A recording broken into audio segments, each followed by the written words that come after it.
Interesting session to choose, really. Now we've got one on the AI model training, which sounds very exciting, doesn't it? And ethics as regulations. This is the kind of session that could be like 3 days of conversation, right? So we're going to skip through it relatively high level, but what I really would like, would really enjoy some participation and views from you, which I think this is such a new topic, really. I mean, and Benedict Evans, fantastic speaker, and he talked about, is regulation of AI really a thing, for example?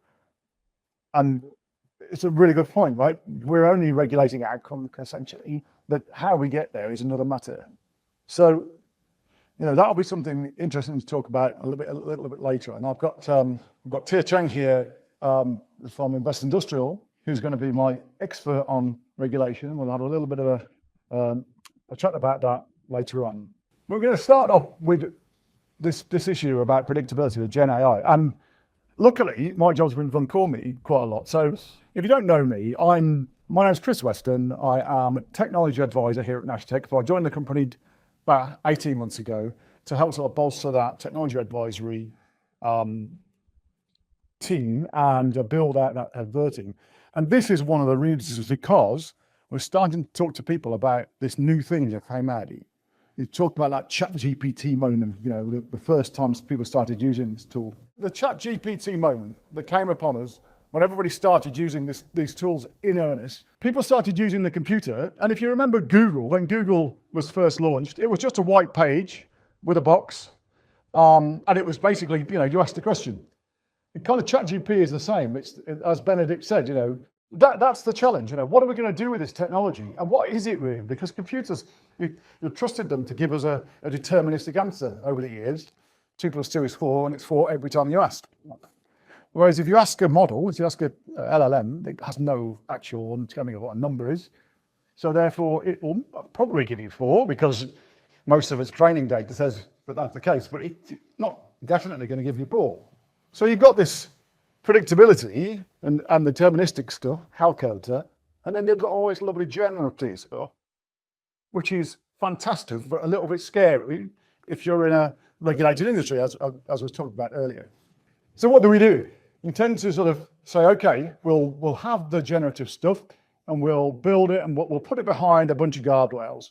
We'll have our business logic, we'll have our rules, we'll have our, what you can do, what you can't do, all that governance, and we'll say, right, but put it behind that. So I guess constrain it is the word I'm after, but what should be a negative thing. What we're trying to do is just make sure it doesn't, it's the reason why I have policies for things like expensive.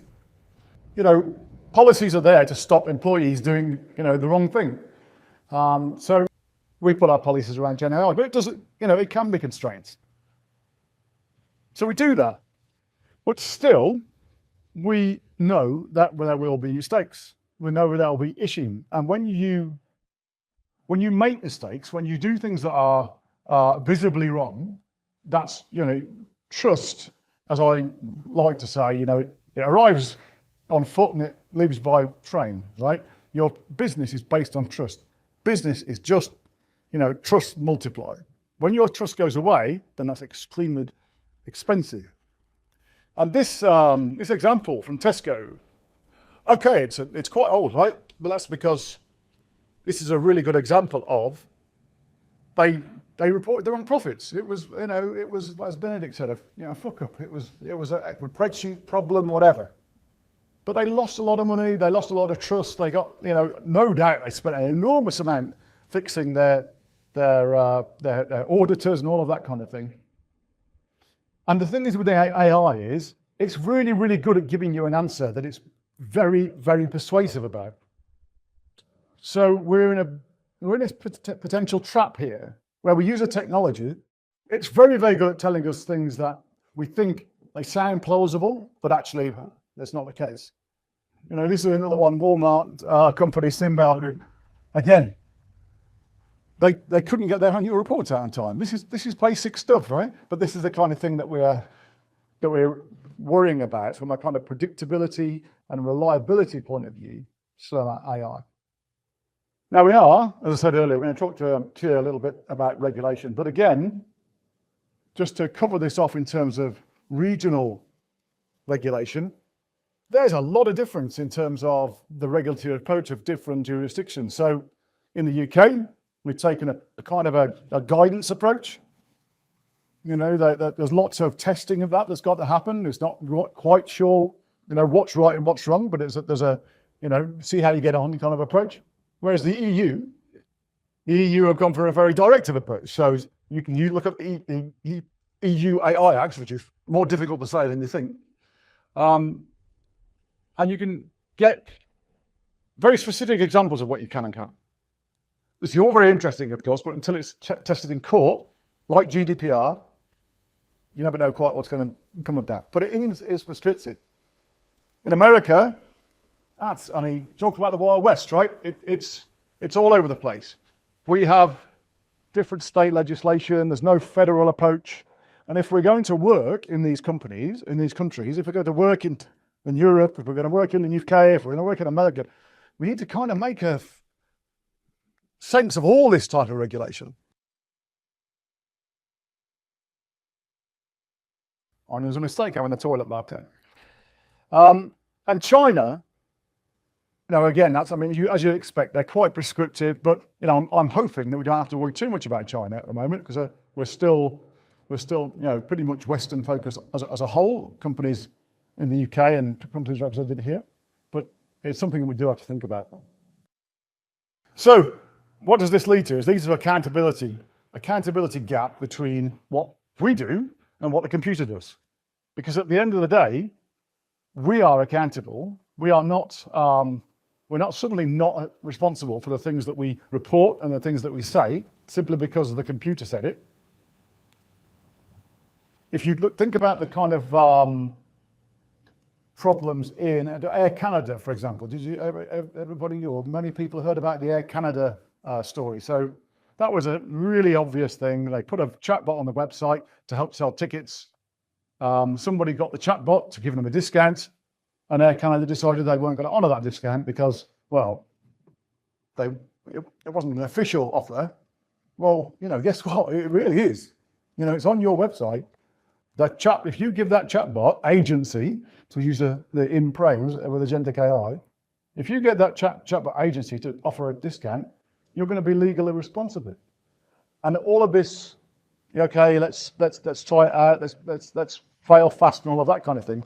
That's all very well until it starts costing you money, and somebody ends up, you know, before the board or whatever it might be. You know, people lose their jobs or people find their life more uncomfortable because they have delegated something to, you know, a technology that they don't really understand, or they didn't properly govern in the first place. I mean, this is a really good example, okay? This is a paper, Stanford paper, and it's about hallucination-free tools. So these are legal research tools, AI research tools that are marketed as hallucination-free. So this isn't the stuff that, you know, we might use in ChatGPT, etc. This is the stuff that's meant to be 100%. And they came up with like a 17% to 35% hallucination rate in the hallucination-free tools.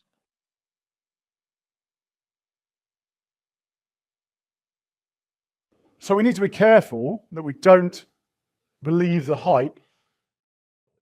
Here's a database. So this is a really fascinating thing. I only found this database a couple of days ago. I thought, oh, I'm sticking that in my slides here. There's a database online. It's being maintained by an independent researcher. And all these are cases. These happen to be UK cases where a decision has been reached where the evidence was found to contain hallucinated AI data. Being reached. This is not just going through the court, not just thrown out. This is what's been hallucinated: false quotes, case law; misrepresented case law; fabricated case law. These are real examples of 37 just in this database in the UK. There's nearly 1,000 worldwide. I mean, if you saw Azza on the stage earlier, I don't think Azza's in for today. No, I think he's gone to a different went to a different breakout. But this is serious stuff, right? This is serious stuff for people who are meant to really know their onions. Their job is veracity. What about the rest of us? What about the rest of us who are just doing our best here? Sorry, just thought about that. Go for it, listen. Free AI. Yeah. Targeting areas support is meant by picking incorrect cases. What does he do? Rob's a case. I bet they made a lot, didn't they? I'm up there. Well, I bet they existed. I can't really say so. I bet he could to the vendor of this thing. Yeah, that's interesting. I wonder whether somebody can, maybe the next piece of research they do is how many areas of case law were misrepresented, but just because somebody wanted something to put into their report. That's fine. That's fine. But what we're doing here, we're industrializing it, right? Go on, Rick. I think honestly, but don't so I'm using it to about knowledge bases, books, education, guest it, whatever it might be. Now, the outcomes of these cases, at no point did it pin the blame on the tool, did it? It was pinning the blame literally on the person that provided the information. Yeah, absolutely. That is a human for corporate. The human is responsible. Not a technology. Yes. And all these cases will either be it's a named person or a corporate entity, which is going to be exactly the same as what we were thinking before. So nothing's changed. It's kind of like you've got accountants, you go and calculate, you go and spreadsheets, but if an accountant makes a mistake that still then affect on this thing, it's exactly the same as it's doing and they're calculating something to them. They make up what's the problem. Accountability remains with the individual, and very much so in the law, right? Where a barrister has got to go and they've got to be, sanctioned by the bar or whatever it is. Somebody will know this more better than me, Charlotte.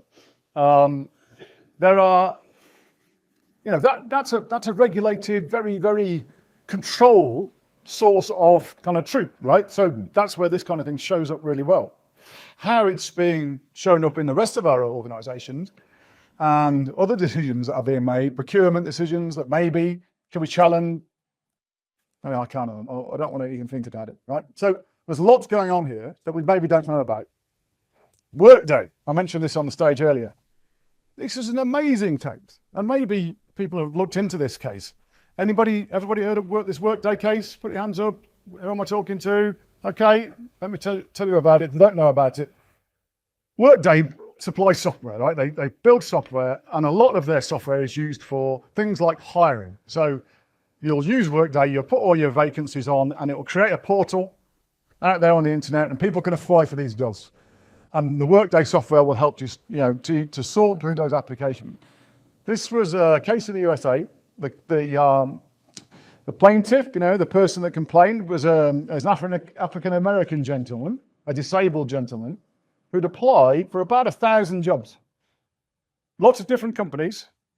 Turned out, lots of them using Workday, and he got rejected for these 1,000 jobs. But he noticed something as he was doing that. He noticed he was getting rejections in the middle of the night, or 3 a.m. And he's thinking to himself, who's rejecting my application at 3 a.m, right? Well, you can see the problem. A blind man on the galloping horse to see the problem, in terms of discrimination. So, this went to court. Workday said, well, this is really not our problem. This is the company's problem. They've deployed this software. I'm sure they haven't configured this properly or whatever.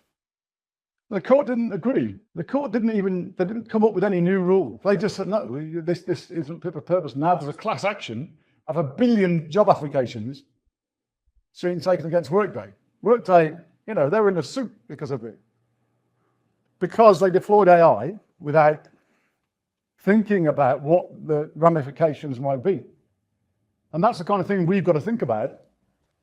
Talking to somebody, earlier about a situation where they're looking to put a chatbot, a chatbot into a call center. Yeah, great. But thank you. No, we have modular. No, it isn't. He does it like this. Oh, there we go. Thank you. Oh, thank God. I've done this just like a shaft. Right. So, from chatbot into a call center. course, no problem. It's a no-brainer, isn't it? Until it discriminates against somebody, until it gives somebody the wrong information. This is that we've yet to arrive at, but everybody in this room probably has a stake in getting it right. And this is the problem, right? I mean, who's old and remembers Fantasia, right? Yeah, a lot more hands creaking up. The kind of Sorcerer's Apprentice problem. Everybody thinks they've got a handle on this tech until they haven't. Everybody thinks, fantastic. This is going to make my life a lot easier. Until the mops and buckets go mad. And in our case, this isn't mops and buckets on the cartoon screen. I mean, this is genuine processes. So we have to think about this. We are accountable. We are the person who's going to get blamed for this. Somebody is going to be in trouble. So I want to move a little bit on to ethics now. It's getting darker as well. Could you not see the screen before? Right, I'll start again.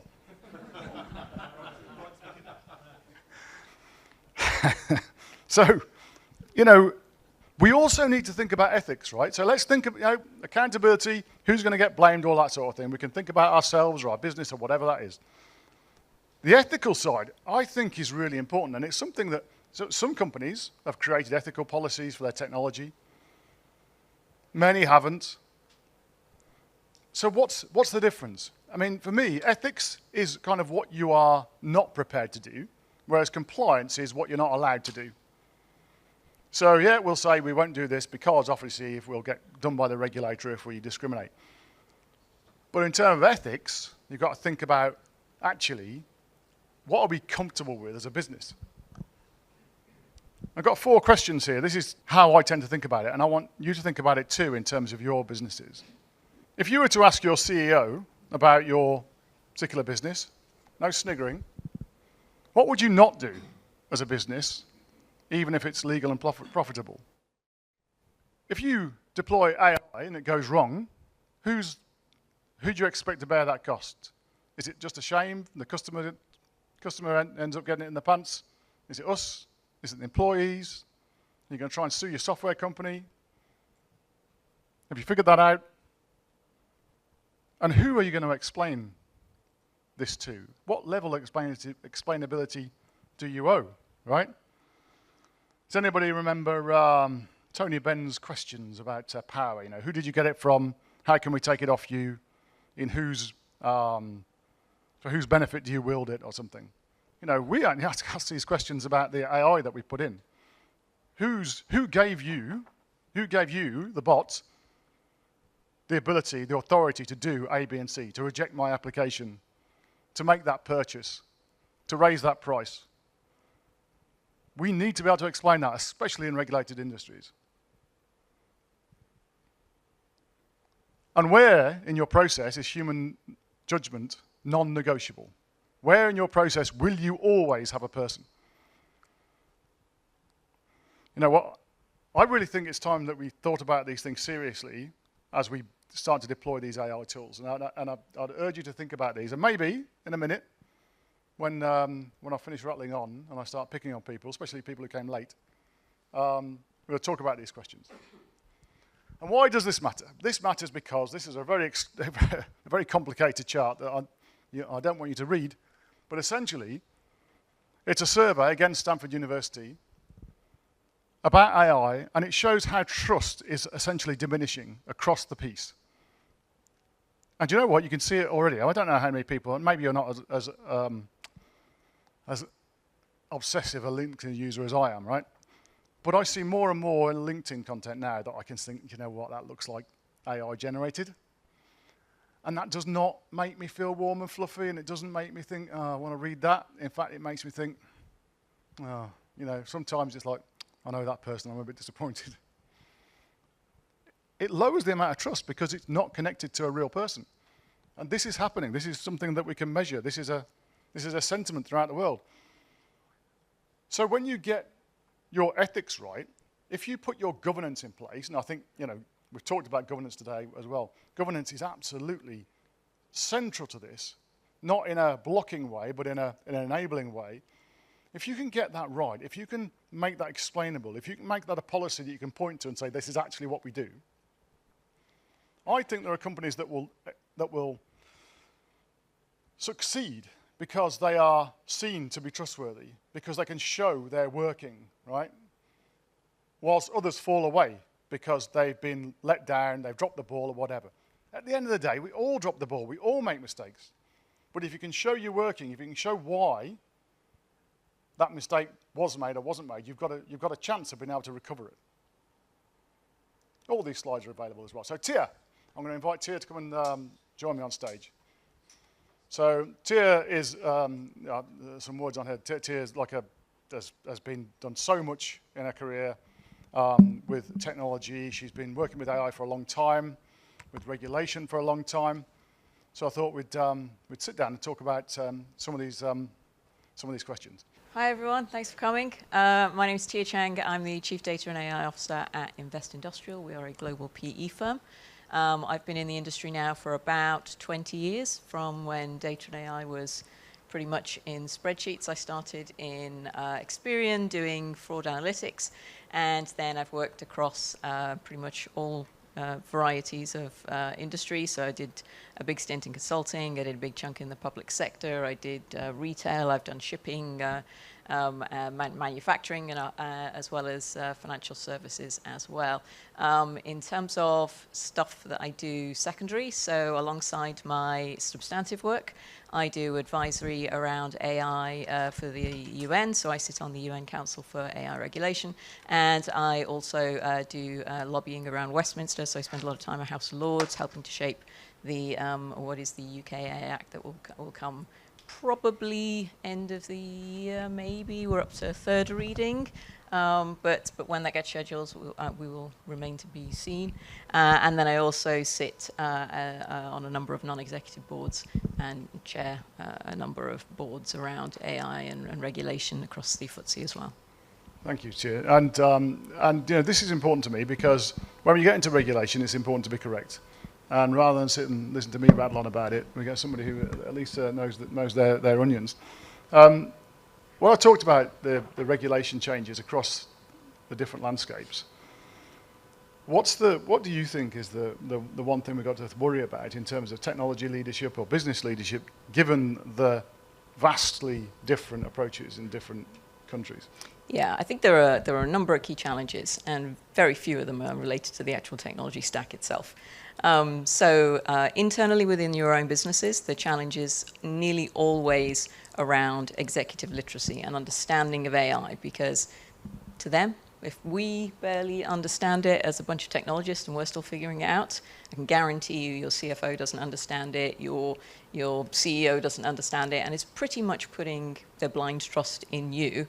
And I see this sort of universally, where actually they kind of go, tell us, because we don't understand, but they're not really spending a lot of time upskilling and kind of learning. And then when you look at the complexity of law, you know, when we look at, there's the legal aspect, there's the regulatory aspect, and that might be by industry or it might be blanket. And then the variation. So you touched on it earlier about how the UK has it's a guidance and just behave yourselves approach. The US has a everything goes approach. The EU has quite a structured approach and says this is a best practice, you follow these steps, these are how you manage risk. The highest level of risk is utterly prohibited. These are things like facial recognition, profiling, those kind of things. And then you have things that they consider to be very low risk, which are things like chatbots. And you as a business need to do your own risk assessment, and you also need to do all your GDPR stuff. So do I have the consent to use the data, but actually is this particular use case legal? Where does it sit on that risk rating?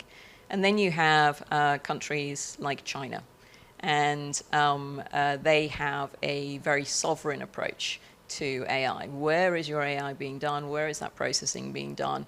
Do these use cases make sense? And if you have an office in China or even Hong Kong, it doesn't matter that your business isn't headquartered there. It takes a very, it takes an office location perspective. And so as whoever's leading your AI needs to start thinking about how do I manage cross-border interoperability of these regulations, and how do I make the tech and my op model, because it's all about people and transformation as well, fit in with that? And that's quite a complex challenge that I don't think people are thinking in those sort of moving parts yet. Yeah, there's lots to do, isn't there? It's a lot of work that people need to make, put in before they can be what you might call safe, or at least at lower risk. So we talk about a lot of these frameworks. They talk about explainability and transparency. So, but a lot of the time we're deploying foundation models. We're not training our own data. How realistic is that if we're using an OpenAI foundation model? Yeah, I think. And I actually had this conversation quite recently with the CIO in one of our portcos, and they were of the view that for many businesses, we are taking a large language model off the shelf and we are putting a wrapper around it, whether that's a workflow or we're putting a kind of GUI there for users. And that is not how the regulators are looking at this. When you're thinking about explainability, it's not necessarily just about, I've got someone else's model off the shelf and I don't need to worry about it.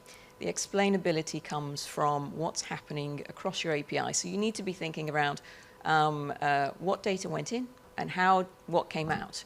So you need to be able to have explainability. So if someone comes along and audits you tomorrow and says, I've had some complaints about your particular use of AI and some of the outcomes. So if you take the Workday example, if you're Workday, how are you going to show that the decisions, which may, if you've had 2,000 applications go into Workday, maybe they're justified. Maybe 2,000 applications were rejected fairly. You are not a lawyer.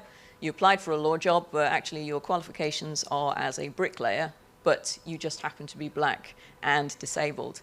That, to me, is not a problem. But you need to be able to demonstrate that that is the case. And to be able to do that, you need to have some audit trails. You need to be able to collect the data and prove that what went in, even though you don't know how the foundation model is actually working, shows an in versus out. And it's that kind of mathematical formula where you know that 2x equals 10.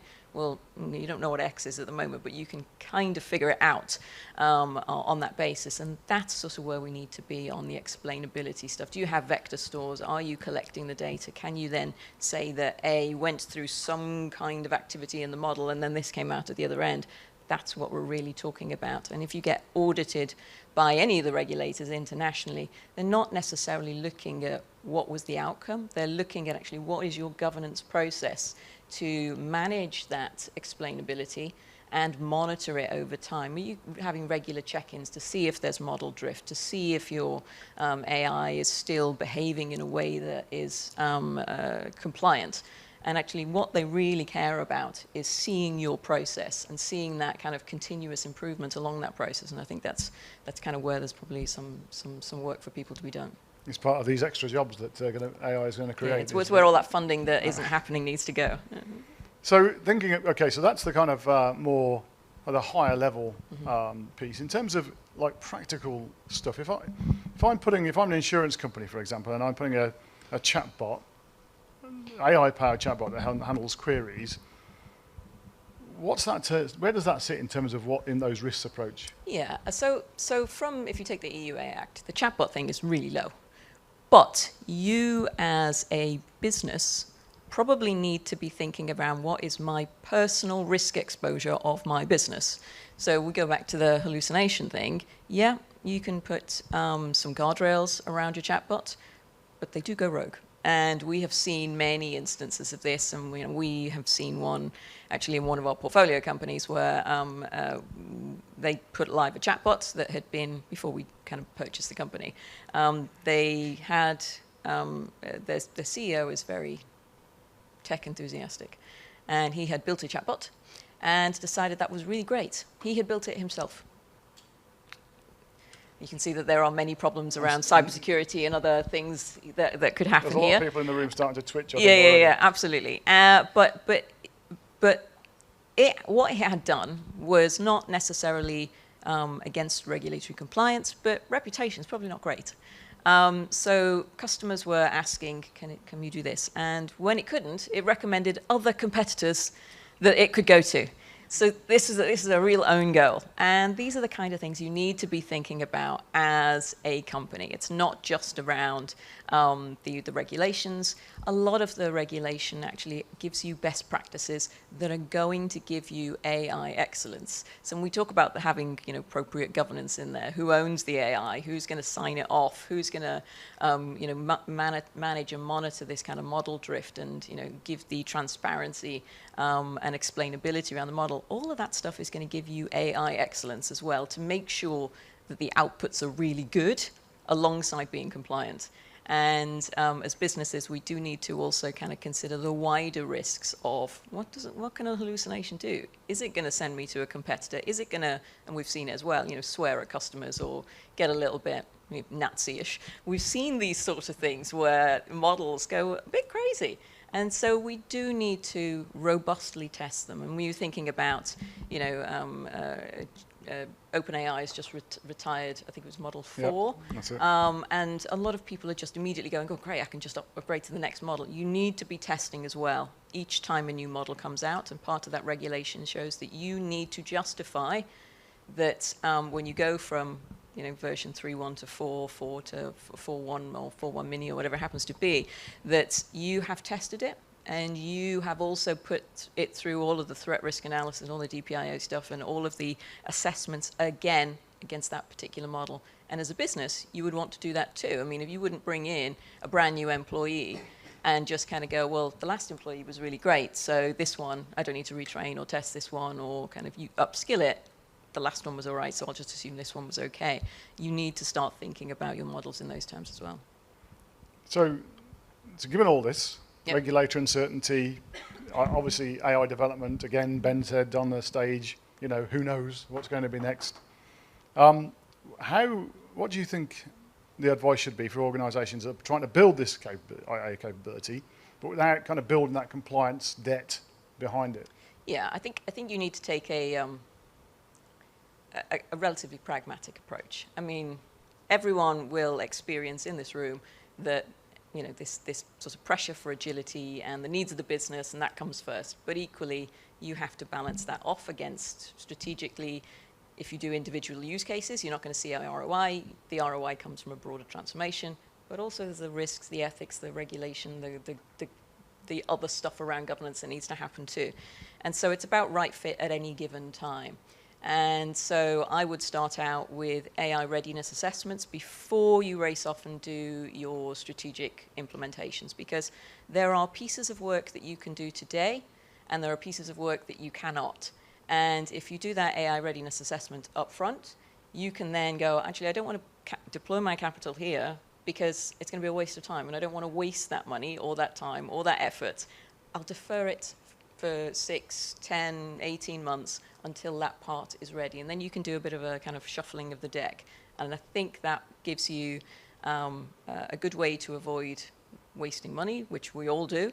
But also it will identify some of the gaps around ownership and executive sponsorship. And actually, what else do I need there? It's no longer around data owners. It's around almost information owners, because they own the outputs of that data as well. And actually, who owns the outputs of a particular AI chatbot or of a workflow or of those kind of things. And it's not just about what goes in now, it's as much about what comes out.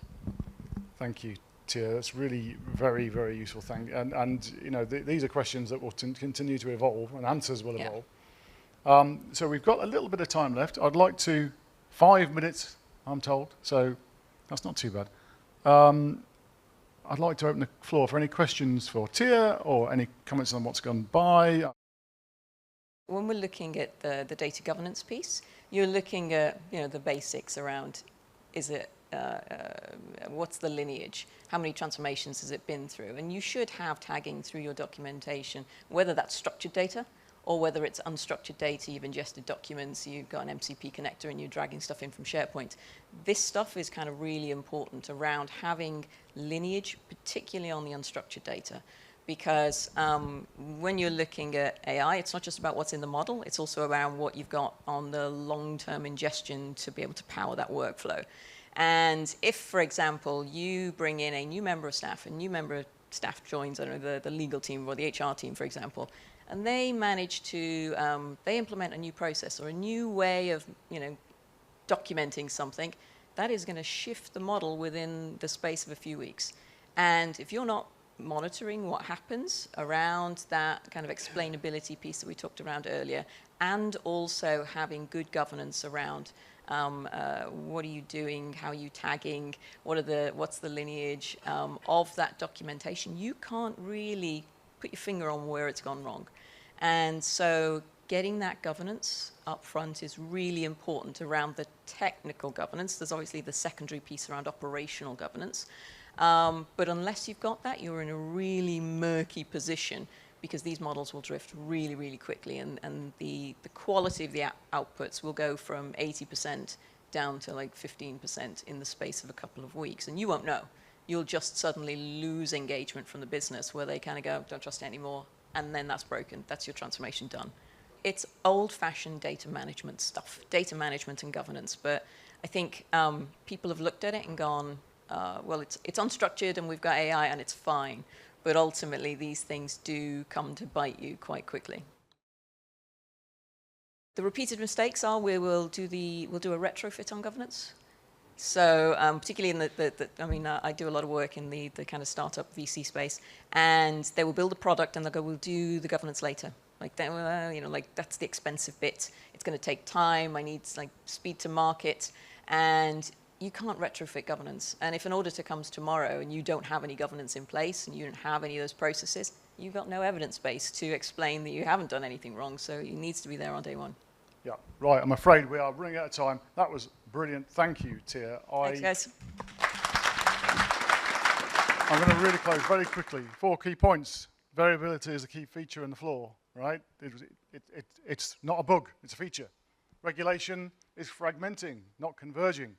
You can all get these slides, by the way, afterwards, no problem at all. Liability is shifting to the deployers. Yeah, so don't rely on that Workday judgment. It's going to happen every now and again, but you know what? They wrap these things up in extremely good terms and conditions on the whole, and they will do better after the Workday example. And compliance tells you what you must do. Ethics tells you, what you choose to do. You've got to think about that very carefully. And if you've heard nothing else today, I think you'll have heard that the thing that Tia said right at the end there, the governance and the sort of what I talked about on stage is the enablement layer. It's non-negotiable. You cannot just jump to the experience layer. You have to get the governance right. One final thought for you. We are the first generation of managers who will be held responsible for decisions we didn't make and can't explain. All right, so if that's that's a takeaway thought for you, because guess what, this is coming true. Thank you, everybody.